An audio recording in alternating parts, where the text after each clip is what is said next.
Heart কি জিনিস আমরা সবাই জানি, কিন্তু আমরা জানি না যে এই স্টেথো দিয়ে হার্ট ডাক্তারবাবুরা কিভাবে কি শোনেন বা এইভাবে যে কানে দিয়ে কিভাবে কি করে আমরা অনেকেই জানি না। তো কি শোনে, হার্টের শব্দ শোনে, তবে মানুষের হার্টের যে লাভ ডভ শব্দ শোনা যায় সেটা এটা দিয়েই শোনে, কিন্তু এই স্টেথোটা দিয়েই শোনে। আর এটা ছাড়াও অনেক রকম শব্দ আছে যেগুলো আজকে আলোচনা করব। তো চলুন শুরু করি। নাম্বার 1 হলো নর্মাল সাউন্ড। নর্মাল সাউন্ড কি? নর্মাল সাউন্ড হলো সুস্থ প্রাপ্তবয়স্কদের মধ্যে দুটি স্বাভাবিক হৃৎপিণ্ডের শব্দ থাকে। একটা হচ্ছে লোপ আর একটা হচ্ছে ডব। প্রতিটি হৃৎপিণ্ডের সাথে ক্রমানুসারে ঘটে। প্রথম হার্ট সাউন্ড হলো S1 ও দ্বিতীয় হার্ট সাউন্ড হলো S2। Marital stenosis is a condition where the meridal valve, the heart narrows, doesn't open fully, which prevents blood from flowing properly through the heart. আপনারা যে প্রথমবার যে ভিডিওটা দেখেছেন ওই ভিডিও অনুযায়ী মাইট্রাল স্টেনোসিস কি?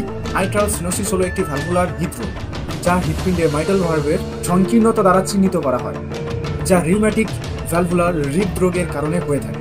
সাধারণত ডায়াস্টলের সময় মাইট্রাল ভালভ প্রায় 5 সেন্টিমিটার হয়ে থাকে।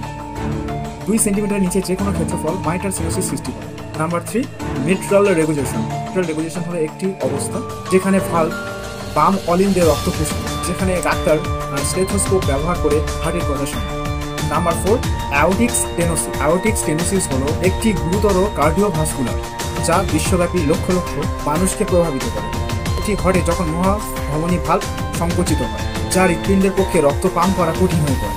প্রাথমিক শনাক্তকরণ অত্যন্ত গুরুত্বপূর্ণ, মাথায় রাখবেন, প্রাথমিক শনাক্তকরণ অত্যন্ত গুরুত্বপূর্ণ।